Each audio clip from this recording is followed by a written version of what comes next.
Welcome, everyone, to the Week 17 edition of the Player Prop Happy Hour presented by the 33rd Team. I'm your host, as always, Josh Larky, joined with me, as always, by my co-hosts, Ryan Reynolds and Ahaan Rungta. For those of you new to the show, welcome in. Each of us brings 3 player prop bets to the table, and we discuss why we like the bet, what the bet is, of course, and which sportsbook has the best current odds. Without further ado, Ryan, why don't you get us started? Let's start us off with a Geno Smith to throw an interception at plus money, plus 114 on DraftKings. He's thrown a pick in 7 of 13 games this year.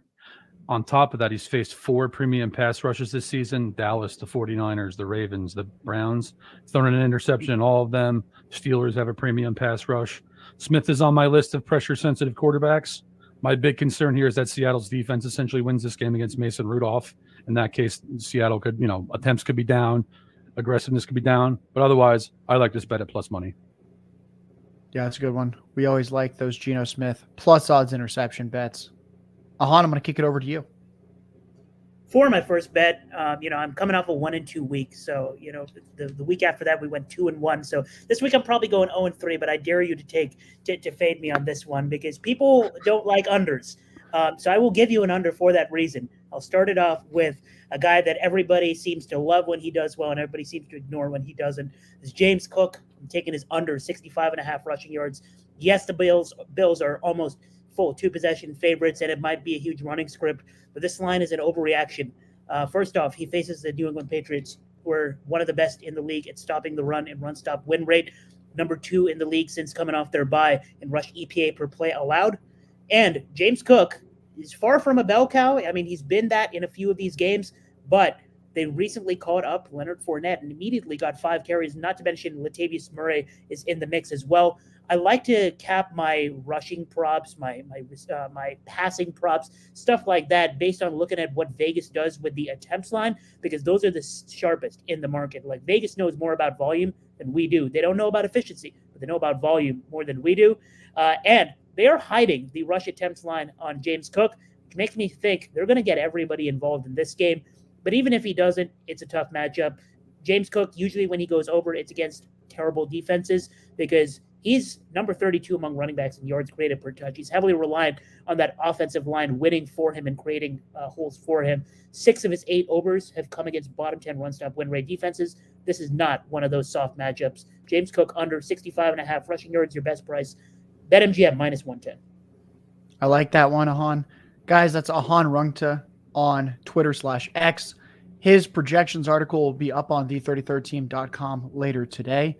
Ryan is at Ryan Reynolds NFL on Twitter. His expert picks and score predictions for every game came out yesterday on the33rdteam.com.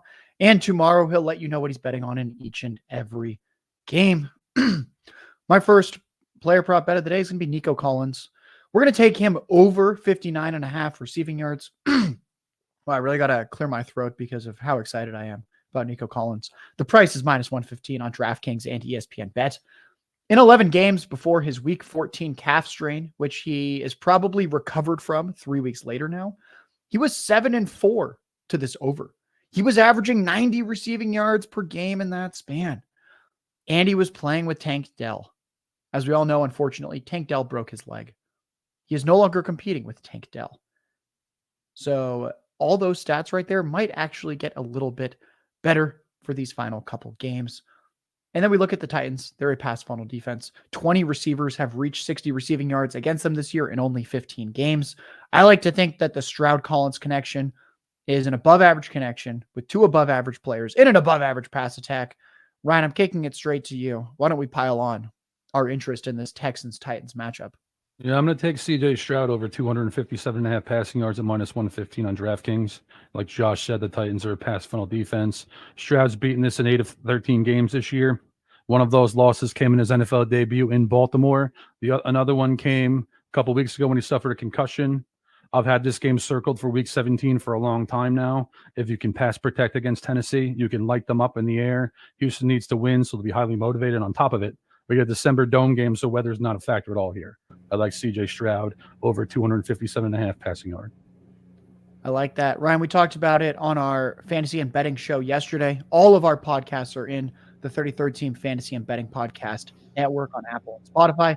We talked about how not only do we like the Texans in general, but the Titans pass rush, which you mentioned, is playing at a deficit. 2 weeks ago, they just decided to cut their starting nose tackle, Taylor Tart, for attitude concerns, not due to play. And then last week, star defensive lineman Jeffrey Simmons went on season-ending injured reserve. 2 starters on that D-line won't play in this matchup. And if you want to know where I have Nico Collins ranked in fantasy, because he's around the fantasy wide receiver 1 range, my fantasy rankings, Kev Wheeler's fantasy rankings, Matthew Hill's fantasy rankings, they are all on the33rdteam.com. We average the ranks between the 3 of us each week. And in those rankings tables, you also get my schedule-adjusted fantasy points allowed metric for each player, each position, each matchup. And you get to see our individual ranks. So you can see the players that we agree and disagree on the most, the least. That can help you understand range of outcomes for these players. Ahaan, let's go back to the interception props. I love the interception props, and I love when we get something that's not heavily juiced, because this one should be heavily juiced, and it's on the Saturday game, the Lions-Cowboys game. If you followed along, my systems this year, one of the systems is when the Detroit Lions play football, you find a way to fade their defense. But I'm going on the other side this time. One of the ways to fade their defense is to just realize that there's a reason the Cowboys are heavy favorites in this game. Their offense is good. Lions defense is bad.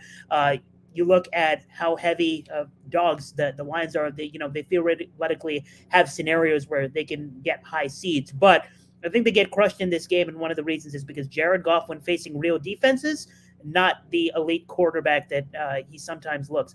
He's only over half an interception in one of his last 5 games, but in that span, he still has 5 turnover-worthy plays, and on the season, he struggled when facing good defenses. He's had at least 1 interception in 5 of the 7 games where he's faced teams in the top 14 in PFF coverage rate, and 2 of the 4 games when he faces teams that rank top 13 in pressure rate. Dallas ranks number 12 in coverage grade and number 4 in pressure rate. The pass attempts line, again, we're going back to the attempts, like what does Vegas think? How often is this guy going to throw? Well, his pass attempts line is 35.5 for good reason. They can't just run this football and have any chance of winning this game. He has an interception in 5 of the 9 games where he throws at least 35 passes. This is a game, I'm calling it right now. Daron Bland's been getting all the exposure lately. If you want to sprinkle in a little individual defensive prop, I'm not going to make it official, but Stephon Gilmore is getting a pick in this game. Best price right now, minus 120. At FanDuel, Jared Goff over half an interception. Ahaan, I like that one. Guys, one more time. Reminder, Ryan Reynolds, NFL on Twitter. Ahaan Rungta on Twitter. For my second prop, I'm going to go with Chris Olave. Over 65.5 receiving yards, minus 115 on DraftKings, minus 115 on ESPN Bet. He's been over in 8 of 14 games this year. That's 57%. He's had at least 114 receiving yards, 3 of his past 4. We've talked a few times already about how he's gotten better this year simply because positive regression. He had the targets. He had the air yards. He was playing with a new quarterback in Derek Carr, and it looks like they're starting to get on very much the same page. Then we turn to the matchup because he usually hits this, but we ideally want a good matchup. Sure enough, we actually get the best matchup. The Buccaneers allow 194 receiving yards a game to wide receivers. That is the most in the NFL.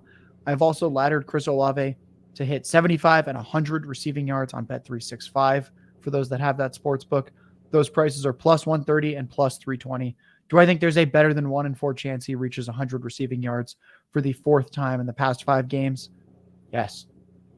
Ryan, let's stick with that game. And why don't you give us your third and final prop bet of the day? Very glad to hear that you're high on Chris Olave because, if you're going to beat the Bucs, you got to beat them through the air. So I'm taking Derek Carr over 33.5 pass attempts, minus 115 on DraftKings. I have more confidence in that number than the yardage number, but I still would take the yardage number. Carr's beat this number 7 times this year. He had 37 attempts against the Buccaneers when they played earlier this season. Like I said, you have to throw against Tampa to beat them. But this attempts number has fewer pass to failure than the yardage number overall. Like Derek Carr over 33.5 passing attempts this week. We like that as well. We like Ryan Reynolds, NFL on Twitter, one of the hardest working men in the industry. Make sure you're checking out all of his content on the 33rdteam.com. Make sure you follow the company fantasy and betting account at 33RDFB, 33rdFB. We've got some pretty juicy quote graphics involving Ryan Reynolds hitting that account later today. So stay tuned, Cowboys fans, for those. Ahaan, your third and final player prop bet of the day. Now, this is one that I had locked in this morning, and I thought the line was completely disrespectful. Now there's some, questions about who will be quarterback in this game, and I'm still taking it because the line is still too low. The line didn't move. It's still too low. Curtis Samuel over 37.5 receiving yards. I love going after receivers that have a prominent role, that get a good matchup the week after they did almost nothing. Samuel had one reception on 16 yards last week against the Jets. And I would say that it's because the Jets are a good defense, but Joe Flacco shut me up last night. Curtis Samuel, he still got 6 targets in that game, and he has a prominent role now with the Commanders. He's had a 70% route participation or higher in 4 straight games. He's back completely part of this offense, and he faces a 49ers team whose primary weakness is in their secondary, and specifically, even when Charvarius Ward plays well, they still can't stop slot receivers. That was a tongue twister. They still can't stop the slot. So here are some players with a prominent role out of the slot versus San Francisco since they came out by Christian Kirk, 6 receptions, 104 yards. Chris Godwin, 6 receptions, 39 yards. Jackson Smith and Jigba, 2 receptions, 41 yards. And Isaiah Likely is the primary slot guy for the Ravens. He had 3 receptions, 56 yards. Samuel, if Brissett is starting at quarterback, that's great because Samuel has a 16.5% target share on the season, but with Brissett, it goes up to 19.2%, and he's second on the team in targets from Brissett. But if Sam Howell is a quarterback, I actually think that's still fine in a different way because I think the offense is going to be better with Sam Howell. And regardless, it's going to just be a pass first game script anyway. The 14-point underdogs against the 49ers. Doesn't matter who's at quarterback. He's probably getting 6, 7, maybe 8 targets again.